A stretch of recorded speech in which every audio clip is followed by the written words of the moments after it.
اعوذ باللہ من الشیطان الرجیم بسم اللہ الرحمن الرحیم اللہم صلی علی سیدنا و مولانا محمد وعلی آلہ وصحبہ وبارک وسلم۔ بحمد اللہ تعالی ماہ رمضان المبارک میں ہم عرفان الہدایہ UK کے پلیٹ فارم سے انعقاد پذیر دورہ قرآن کی 18ویں نشست میں حاضر ہیں۔ آج کی نشست کا آغاز کریں گے سورہ احزاب کی آیت نمبر 30 سے۔ اس آیت کریمہ میں اللہ رب العزت نے اپنے حبیب علیہ السلام کی ازواج مطہرات سے خطاب فرمایا اور ان کے امتیازی مقام کا ذکر کیا۔ اللہ رب العزت نے اپنے کلام میں فرمایا کہ اے نبی کی ازواج مطہرات، آپ کا مقام امتیازی ہے، سو تقوی اختیار کیجئے اور غیر محرم سے نرم لہجے میں بات نہ کیجئے اور ضرورت کے مطابق بات کیجئے، یعنی غیر محرم سے بقدر ضرورت بات کیجئے اور سخت لہجے میں بات کیجئے، اور فرمایا کہ اپنے گھر پر رہیں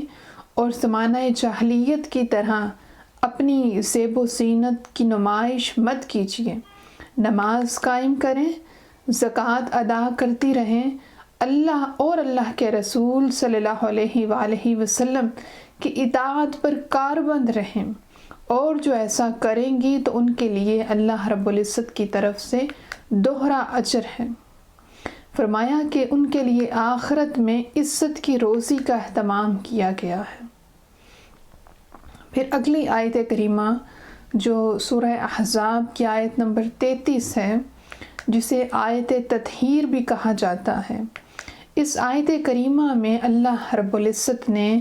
اپنے حبیب کے گھر والوں یعنی اہل بیت رسول صلی اللہ علیہ وآلہ وسلم کے لیے ایک خوشخبری سنائی اور فرمایا کہ اللہ کی ذات یہ چاہتی ہے کہ آپ سے ہر قسم کی نجاست و ناپاکی کو دور کر دے اور آپ کو خوب پاکیزہ کر دے۔ مفسرین کرام بیان کرتے ہیں کہ آیت تطہیر کا مصداق سیدہ کائنات سردار خاتون جنت حضرت فاطمہ الزہرا رضی اللہ تعالی عنہ کی ذات اقدس، حضرت امام علی شیر خدا رضی اللہ تعالی عنہ کی ذات اقدس اور امام حسنین کریمین کے ساتھ ازواج مطہرات بھی شامل ہیں، کیوں کہ اللہ جل مجدہ نے قرآن مجید فرقان حمید میں جب حضرت ابراہیم علیہ السلام اور حضرت موسیٰ علیہ السلام کے واقعات کا ذکر کیا تو وہاں اہل بیت کا اطلاق زوجہ کے لفظ پر کیا گیا اور زوجہ کو بھی اہل بیت میں شامل کیا گیا۔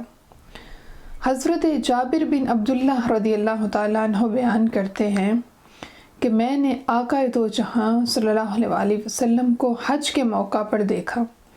آپ اپنی اونٹنی قصوہ پر سوار تھے اور خطاب فرما رہے تھے،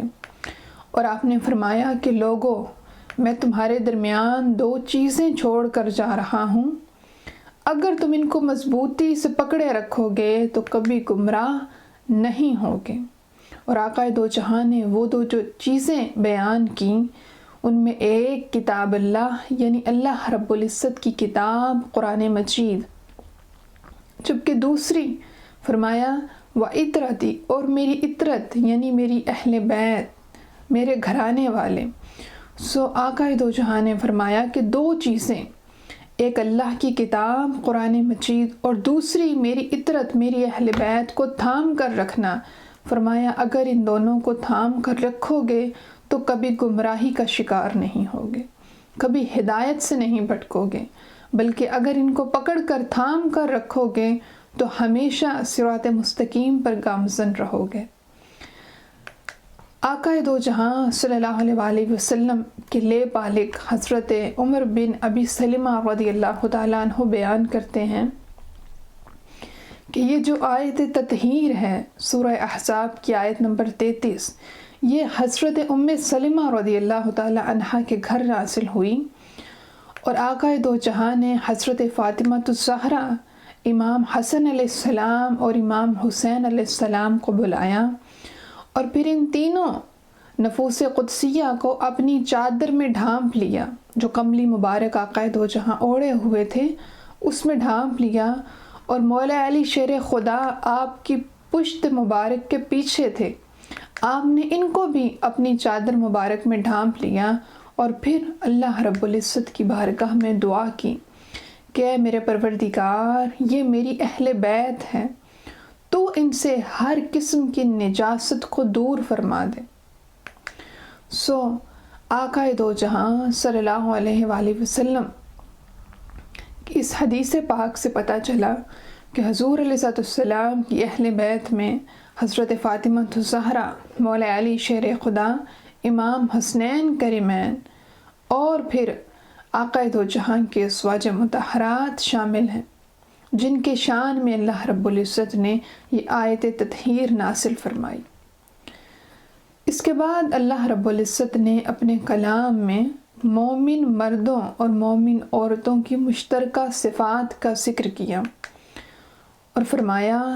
کہ مومن مرد اور مومن عورتوں میں ایک خاص صفت یہ ہے کہ وہ اطاعت شعار ہیں، یعنی وہ اللہ اور اللہ کے حبیب علیہ السلام کے احکامات کی اطاعت کرنے والے ہیں۔ پھر فرمایا کہ دوسری صفت یہ ہے کہ وہ صداقت شعار ہیں، یعنی ان کی زندگی کا شیوا سچائی ہے اور ان کی زندگی، ان کی حیات کا شعار سچائی ہے۔ پھر فرمایا اگلی صفت یہ ہے کہ وہ پیکر صبر و رضا ہیں، یعنی اللہ رب العزت کی طرف سے آنے والی ہر آزمائش پر نہ صرف صبر کرتے ہیں بلکہ اللہ رب العزت کی رضا میں راضی ہونے والے ہیں۔ پھر اللہ رب العزت نے فرمایا کہ ان کے دل اللہ کے حضور عاجزی اور انکساری کے خوگر ہیں، یعنی ہر لمحہ ان کے دل اللہ رب العزت کی بارگاہ میں عاجزی اور انکساری کے ساتھ جھکے رہتے ہیں، اور ان کے دل عاجزی اور انکساری سے بھرے رہتے ہیں۔ فرمایا کہ وہ صدقات دینے والے ہیں، اللہ رب العزت کی راہ میں خرچ کرنے والے ہیں، جو مال اللہ نے عطا کیا اس کو اللہ رب العزت کی مخلوق پر لٹانے والے ہیں۔ اور فرمایا کہ اگلی صفت یہ ہے کہ وہ روزے دار ہیں۔ پتہ چلا کہ اہل ایمان مرد اور عورتوں کی ایک صفت یہ ہے کہ وہ اپنے روزوں کی حفاظت کرتے ہیں۔ پھر آگے فرمایا کہ اپنی حیا اور عزت کی حفاظت کرنے والے ہیں۔ یہ بھی اللہ رب العزت کی خاص ایمان یافتہ بندوں کی صفات میں سے ہے۔ پھر اللہ نے فرمایا کہ وہ اللہ کا ذکر کثرت سے کرنے والے ہیں، اور فرمایا کہ ان کے لیے اللہ رب العزت نے بخشش، اجر کی عظیم نعمتیں تیار کر رکھی ہیں۔ وہ خاص خوش نصیب اہل ایمان مرد اور عورتیں جن کے اندر یہ صفات پائی جاتی ہیں، ان کے لیے خوشخبری ہے کہ اللہ رب العزت کی طرف سے نہ صرف بخشش کا اعلان کیا بلکہ فرمایا کہ ان کے لیے اجر ہیں اور عظیم نعمتیں اللہ کے ہاں تیار کی گئی ہیں۔ حضرت ام آرہ رضی اللہ تعالی عنہا بیان کرتی ہیں کہ انہوں نے آقا دو جہاں صلی اللہ علیہ وآلہ وسلم کی خدمت میں حاضر ہو کر عرض کیا کہ یا رسول اللہ صلی اللہ علیہ وآلہ وسلم، میں دیکھتی ہوں کہ قرآن مجید فرقان حمید میں ہر چیز کا ذکر صرف مردوں کے لیے ہے اور عورتوں کے لیے کسی شے کا حکم نہیں۔ تو اس وقت یہ آیت کریمہ نازل ہوئی جس آیت میں اللہ رب العزت نے مومن عورتوں کی صفات کا ذکر کیا گیا۔ پھر اگلی آیات میں فرمایا کہ نہ کسی مومن مرد اور نہ کسی مومن عورت کے لیے یہ جائز ہے کہ جب اللہ اور اللہ کے حبیب صلی اللہ علیہ وآلہ وسلم کسی کام کا فیصلہ فرما دے ان کے لیے، تو پھر اپنے اس کام میں کوئی اختیار انہیں ہو۔ جس نے اللہ اور اللہ کے رسول کی نافرمانی کی تو اور کھلی گمراہی میں وہ شخص مبتلا ہو گیا۔ پھر اس کے بعد اللہ رب العزت نے اپنے کلام میں منہ بولے بیٹوں کا ذکر کیا۔ منہ بولے بیٹوں کے بارے میں اللہ رب العزت نے جو حکم نازل فرمایا، بنیادی طور پر یہ حکم اللہ رب العزت نے آقا دو جہاں کے منہ بولے بیٹے حضرت زید بن حارثہ کے متعلق نازل فرمایا۔ حضرت زید بن حارثہ کی بیوی زینب بنت جحش جو رشتے میں آقا دو جہاں کی پھوپھی ذات تھیں، وہ مزاج کی سخت تھیں، جبکہ حضرت زید جو آقا دو جہاں کے منہ بولے بیٹے اور غلام تھے، حضرت زید کے مقابلے میں اپنے نسب اور خاندان کو بہتر خیال کرتی تھیں، اور حضرت زید بن حارثہ اکثر آقا دو جہاں کے پاس جا کر ان کی شکایت کیا کرتے اور بتاتے کہ ان کی سخت زبان کی وجہ سے میں ان کو طلاق دینا چاہتا ہوں۔ تو آقا دو جہاں فرماتے کہ آپ اپنی بیوی کو نکاح میں رہنے دیں، اللہ سے ڈرتے رہیں اور ان کی زبان کی تیزی اور تندی کی وجہ سے ان کو طلاق مت دیں۔ آقا دو جہاں صلی اللہ علیہ وآلہ وسلم کو اللہ رب العزت نے اس سے آگاہ فرما دیا تھا کہ بالآخر حضرت زید بن حارثہ حضرت زینب بنت جحش کو طلاق دے دیں گے، اور ان کی عدت گزرنے کے بعد اللہ حضرت زینب کا نکاح آقا دو جہاں رسول خدا سے کرے گا۔ اس پر آقا دو جہاں صلی اللہ علیہ وآلہ وسلم کو یہ تھوڑا خوف محسوس ہوتا کہ کفار اور منافقین آپ پر یہ اعتراض کریں گے کہ پہلے زید کو اپنا بیٹا بنایا اور پھر بیٹے کی بیوی سے نکاح کر لیا، کیوں کہ بیٹے کی بیوی سے نکاح کرنا جائز نہیں۔ سو اللہ رب العزت نے اپنے کلام میں یہ واضح کر دیا کہ منہ بولے بیٹے نہ تو حقیقی بیٹے کے حکم میں آتے ہیں اور نہ ہی ان کی متعلقہ سے نکاح میں کوئی ممانعت ہے۔ اللہ رب العزت نے اپنے کلام میں فرمایا کہ منہ بولے بیٹے حقیقی بیٹوں کے حکم میں نہیں، اور ان کی متعلقہ بیوی سے نکاح میں کوئی شرعی ممانعت نہیں، اور نہ ہی یہ کوئی معیوب بات ہے۔ پھر اس کے بعد اللہ رب العزت نے اپنے کلام میں آقا دو جہاں صلی اللہ علیہ وآلہ وسلم کے آخری نبی اور رسول ہونے کا ذکر کیا۔ فرمایا محمد مصطفیٰ صلی اللہ علیہ وآلہ وسلم تمہارے مردوں میں سے کسی کے باپ نہیں، لیکن وہ اللہ کے رسول اور آخری نبی ہیں، اور فرمایا کہ اللہ ہر چیز کو خوب جاننے والا ہے۔ اس آیت کریمہ میں اللہ رب العزت نے آقا دو جہاں کے خاتم النبیین ہونے کا ذکر کیا۔ حضرت ابو ہریرہ رضی اللہ تعالیٰ عنہ روایت کرتے ہیں کہ تاجدار کائنات صلی اللہ علیہ وآلہ وسلم نے فرمایا میری مثال اور مجھ سے پہلے انبیاء کی مثال اس شخص کی طرح ہے جس نے بہت حسین و جمیل گھر بنایا، مگر اس کے ایک کونے میں ایک اینٹ کی جگہ چھوڑ دی۔ لوگ اس کے گرد گھومنے لگے اور تعجب سے کہنے لگے کہ یہ اینٹ کیوں نہ رکھی؟ آقا دو جہاں نے فرمایا کہ وہ اینٹ میں ہوں، اور میں خاتم النبیین ہوں، یعنی نبیوں میں سب سے آخر پہ آنے والا ہوں۔ حضرت ثوبان رضی اللہ تعالیٰ عنہ بیان کرتے ہیں کہ آقا دو جہاں صلی اللہ علیہ وآلہ وسلم نے فرمایا بے شک اللہ نے میرے لیے تمام روئے زمین کو لپیٹ دیا، اور میں نے اس کے مشارق اور مغارب کو دیکھ لیا۔ ان قریب میری امت میں 30 قذاب ہوں گے، ان میں سے ہر ایک یہ گمان کرے گا کہ وہ نبی ہے،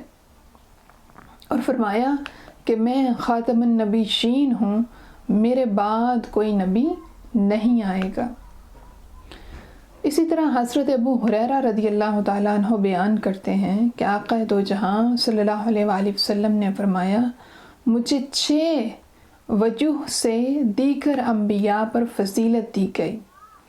نمبر 1 فرمایا مجھے القلم عطا کیے گئے، رعب سے میری مدد کی گئی، فرمایا غنیمت کو میرے لیے حلال کر دیا گیا، اور تمام روئے زمین کو میرے لیے اعلیٰ طہارت اور نماز کی جگہ بنا دیا، اور فرمایا کہ مجھے تمام مخلوق کی جانب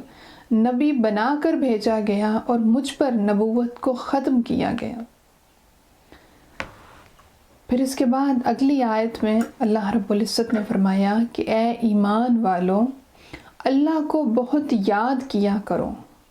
صبح و شام اس رب ذوالجلال کی تسبیح کیا کرو، وہی ہے جو تم پر رحمت نازل فرماتا ہے، اس کے فرشتے بھی، تاکہ تم کو اندھیروں سے نکال کر روشنی کی طرف لائیں، اور وہ مومنین پر بہت رحم فرمانے والا ہے۔ یوں تو اللہ رب العزت کی ایک خاص صفت ہے کہ وہ ذات تمام لوگوں پر بے پناہ رحم کرنے والی ہے، اور رب سے بڑھ کر رحیم کوئی نہیں، مگر اس نے فرمایا کہ میری یہ جو خاص صفت ہے کہ میں رحم کرنے والا ہوں، وہ بھی میں نے خاص کر دی اپنے ان بندوں کے لیے جو مومنین میں سے ہیں، جو میرے مصطفیٰ پر ایمان رکھنے والے ہیں اور میرے احکامات، میرے مصطفیٰ کے احکامات کی پیروی کرنے والے ہیں۔ ان کا خاص طور پر اللہ رب العزت نے ذکر کیا کہ اللہ کی ذات مومنین پر، مومن لوگوں پر بہت زیادہ رحم فرمانے والی ہے۔ پھر اللہ رب العزت نے اپنے کلام میں آقا دو جہاں کے امتیازی اوصاف، ایک عظیم ترین اعزاز کا ذکر کیا۔ فرمایا کہ اے حبیب، اللہ رب العزت نے آپ کو شاہد و مبشر، یعنی گواہی دینے والا اور رحمت الہی کی بشارت دینے والا، اور فرمایا کہ نذیر، اللہ کے عذاب سے ڈرانے والا، اور اذن الہی سے دعوت حق دینے والا،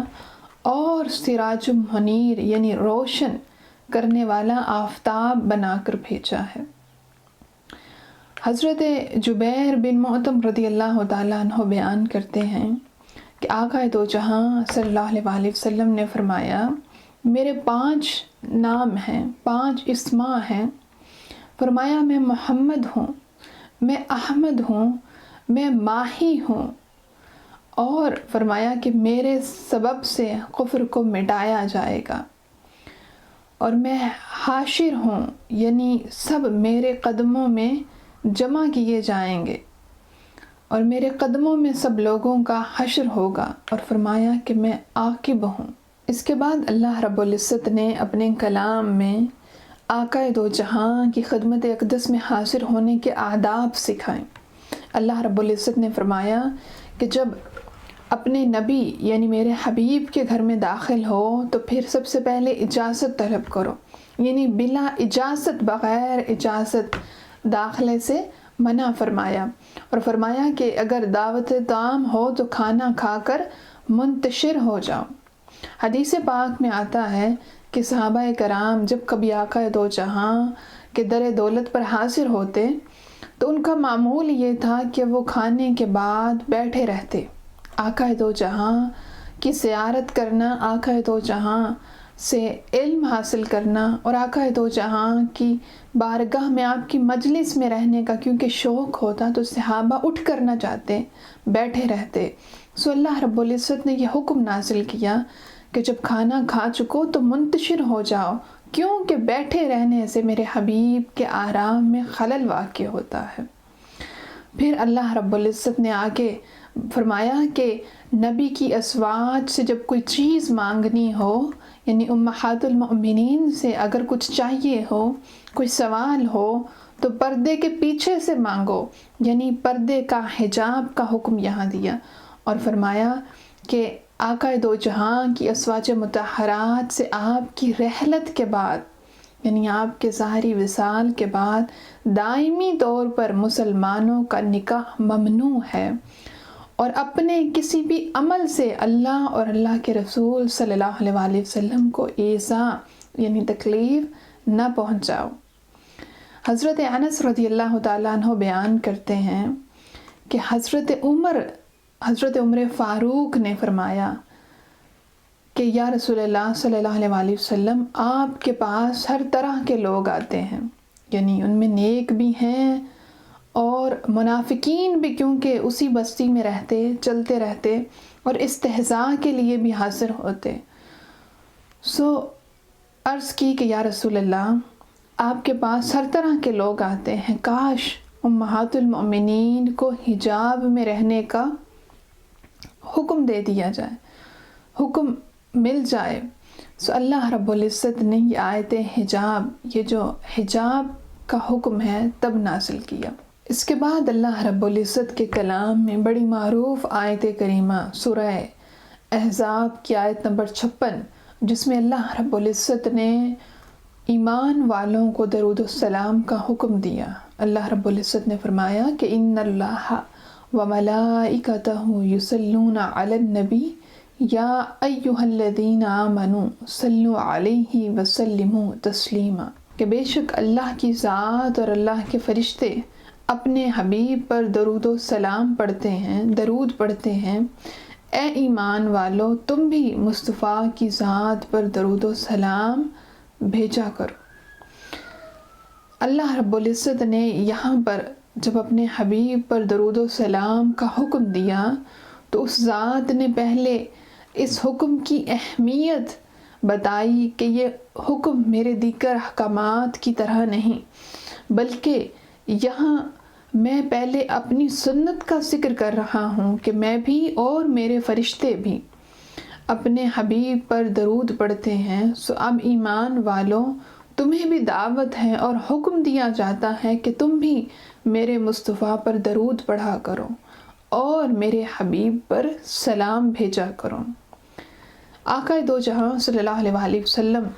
کی حدیث پاک کہ آپ نے فرمایا کہ جب کوئی شخص مجھ پر درود پڑھتا ہے تو اللہ رب العزت کی ذات اس کے نامہ اعمال میں 10 نیکیاں لکھ دیتی ہے، اس کے 10 گناہ مٹا دیے جاتے ہیں اور اس کے 10 درجات بلند کر دیے جاتے ہیں. اور ایک اور حدیث پاک آقا دو جہاں نے فرمایا کہ جب میرا کوئی امتی مجھ پر سلام بھیجتا ہے تو اللہ رب العزت کی ذات میری روح مجھ میں لوٹا دیتا ہے اور میں اپنے کانوں سے اس کا سلام سنتا ہوں اور اس کا جواب دیتا ہوں. کتنی ایمان افروز یہ حدیث پاک ہے کہ آقا دو جہاں کی ذات خود اپنے امتی کا سلام سن کر اسے جواب دے. بڑی خاص بات سیدی حضور شیخ الاسلام بیان کرتے ہیں کہ اللہ رب العزت نے یہاں پر اپنے کلام میں درود کا حکم تو دیا مگر سلام کے حکم میں تاکید ڈال دی، تفضیل کا صیغہ استعمال کیا کہ درود بھی بھیجو مگر سلام پر زور دو. اس لیے راز کی بات سیدی حضور شیخ الاسلام جو ذکر کرتے ہیں وہ یہ فرمایا کہ درود پڑھتے رہیں تو آقا دو جہاں کا فرمان ہے کہ ثواب بھی ملے گا، درجات بھی بلند ہوں گے اور گناہ بھی مٹا دیے جائیں گے. اور درود پاک ایک ایسی عبادت ہے جو ہر شخص کی اللہ رب العزت کی بارگاہ میں قبول ہے، مگر سلام پر اس لیے اللہ نے زور دیا کیونکہ سلام بھیجنے سے آقا دو جہاں کی بارگاہ سے جواب آئے گا، اور جب امتی سلام در سلام حضور کی بارگاہ میں بھیجے گا، ہر روز کا معمول بنا لے گا اور ادھر سے ہر روز جواب آئے گا،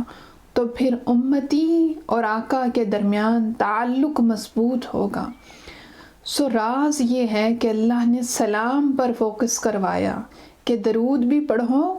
اور سلام کی کثرت کرو. کیونکہ یہی سلام ہے جو تمہیں اپنے نبی سے مضبوط کر دے گا، اور یہی وہ سلام ہے جس کے ذریعے آقا اور غلام کے درمیان تعلق مضبوط ہوگا. پھر اس کے بعد اللہ رب العزت نے اپنے کلام میں اللہ اور رسول کو ایذا یعنی تکلیف پہنچانے والوں کے لیے دردناک عذاب کا ذکر کیا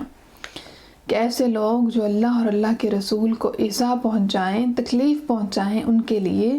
آخرت میں دردناک عذاب ہے.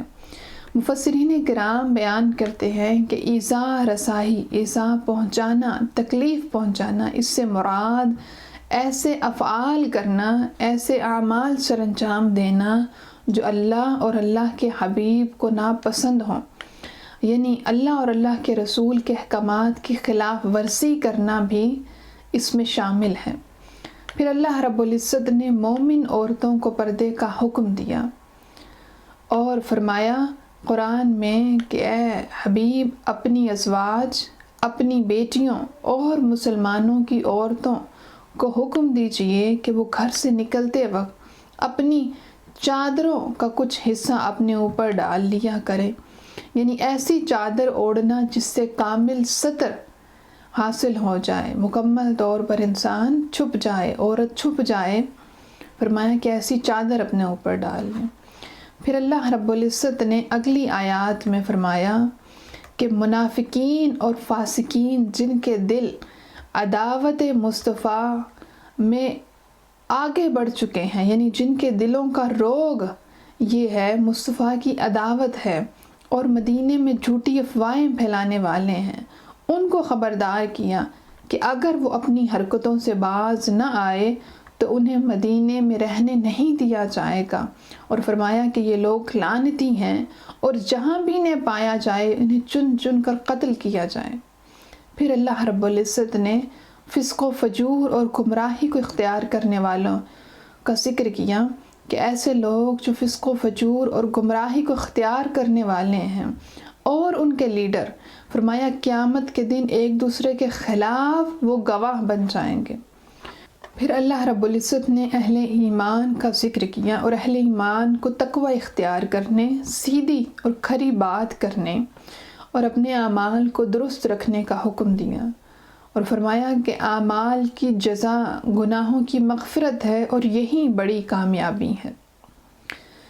اس کے بعد اللہ رب العزت کے کلام میں سورہ سبا ہے۔ سورہ سبا اپنے دور کے اعتبار سے مکی صورت ہے اور یہ ترتیب توقیفی کے اعتبار سے قرآن مجید کی 34ویں صورت ہے۔ اس کی آیات کی تعداد ہے 54 اور اس سورہ مبارکہ کا نام اس کی آیت نمبر 15 سے ماخوذ ہے۔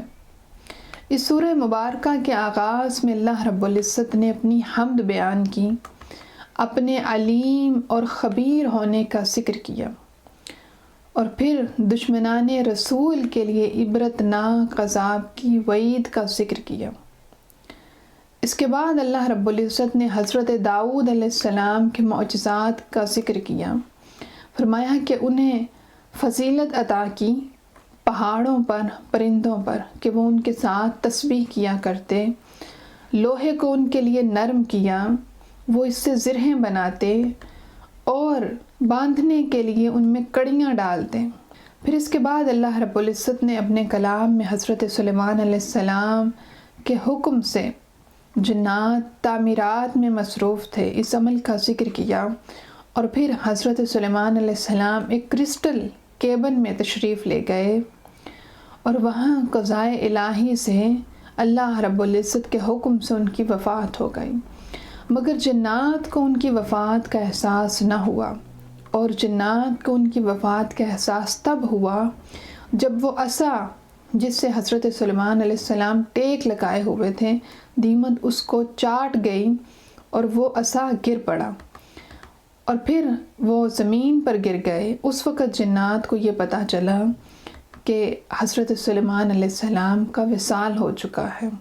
اور پھر وہ افسوس کرنے لگے اور کہنے لگے کہ اگر ہمیں غیب کا علم ہوتا تو ہم اتنا طویل عرصہ اتنی ذلت والی مزدوری میں مصروف نہ رہتے۔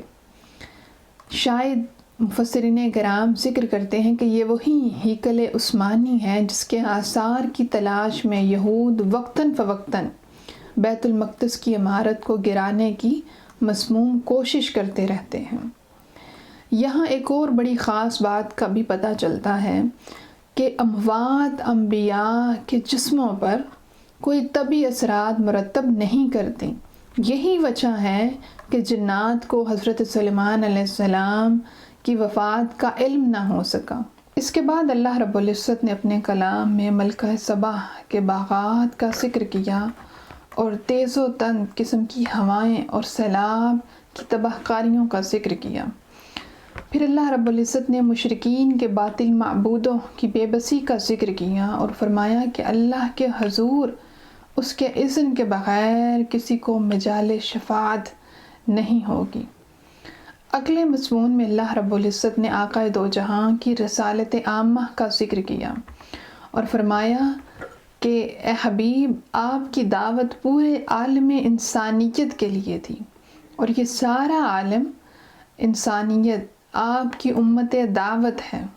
اور جن خوش نصیبوں نے ایمان کو قبول کر لیا، اس دعوت حق کو قبول کر لیا، وہ سب آپ کی امت اجابت میں شامل ہو گئے۔ پھر اس کے بعد اللہ رب العزت نے مختلف ادوار کے جابروں اور متکبرین کو آخرت میں ان کے وقت کے کمزور لوگ یہ کہیں گے کہ ہمارے ایمان سے محرومی کا سبب تم ہی لوگ تھے، اس مضمون کا ذکر کیا،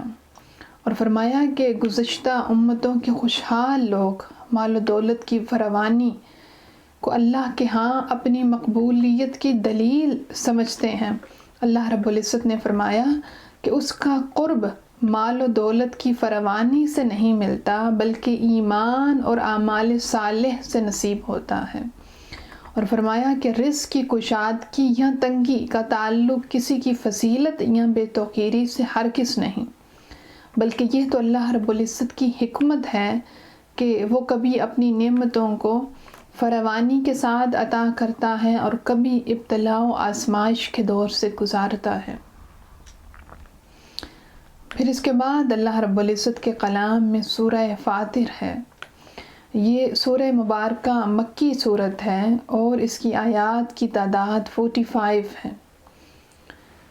سورہ فاطر کا دوسرا نام الملائکہ ذکر کیا جاتا ہے، اور یہ دونوں نام اس سورہ مبارکہ کی پہلی آیت سے ماخوذ ہیں۔ اس سورہ مبارکہ کے آغاز میں اللہ رب العزت نے ملائکہ یعنی فرشتوں کی پیدائش کا ذکر کیا اور فرمایا کہ اللہ نے 2 اور 4 پروں والے فرشتے پیدا کیے۔ اللہ رب العزت قادر مطلق ہے، وہ کسی پر اپنی رحمت کے فیضان کو کھول دے تو کسی کی مجال نہیں کہ اسے روک سکے، اور جس کے لیے روک دے تو کسی کی مجال نہیں کہ وہ اس کے لیے فیضان رحمت کو کھول سکے۔ پھر اللہ رب العزت نے اپنے حبیب علیہ السلام کو تسلی دی، اور تسلی دیتے ہوئے فرمایا کہ حبیب آپ غمگین نہ ہوں، آپ پریشان نہ ہوں، یہ لوگ، یہ کافر، یہ مشرکین، یہ منکر آپ سے پہلے بھی رسولوں کو جھٹلاتے رہے ہیں۔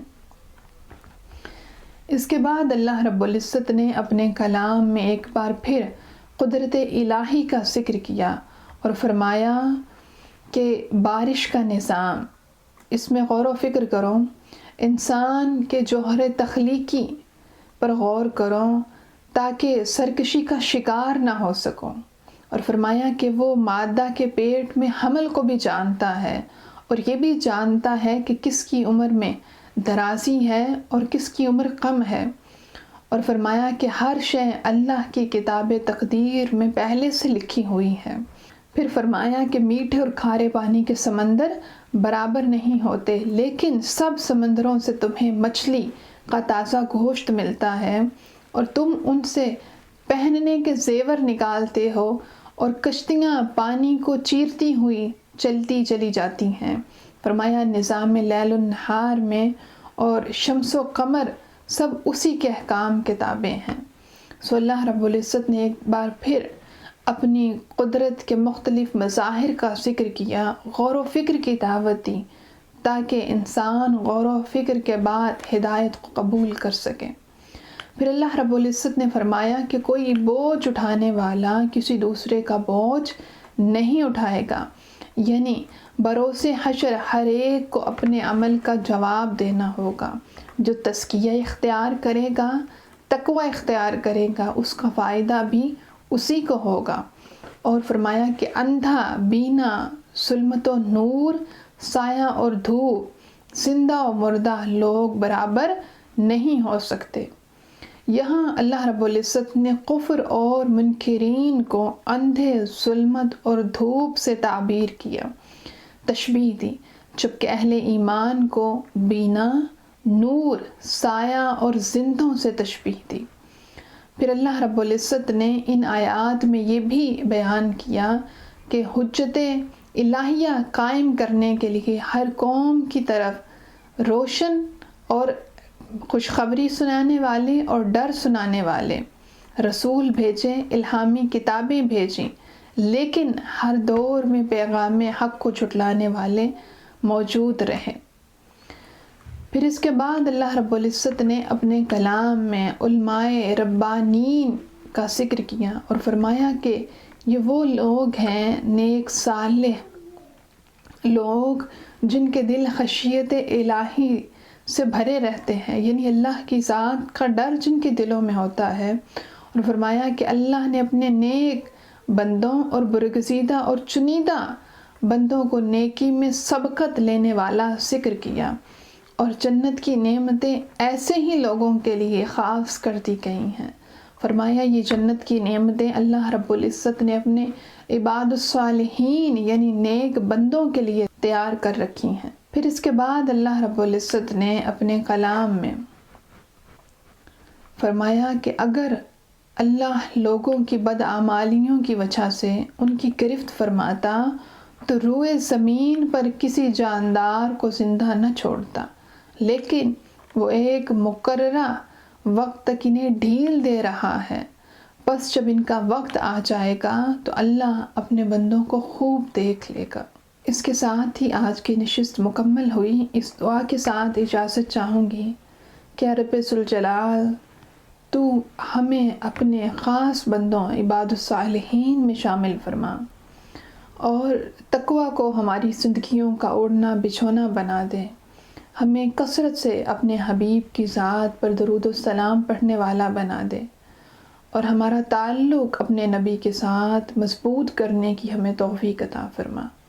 کل تک کے لیے اجازت دیجیے۔ السلام علیکم ورحمۃ اللہ وبرکاتہ۔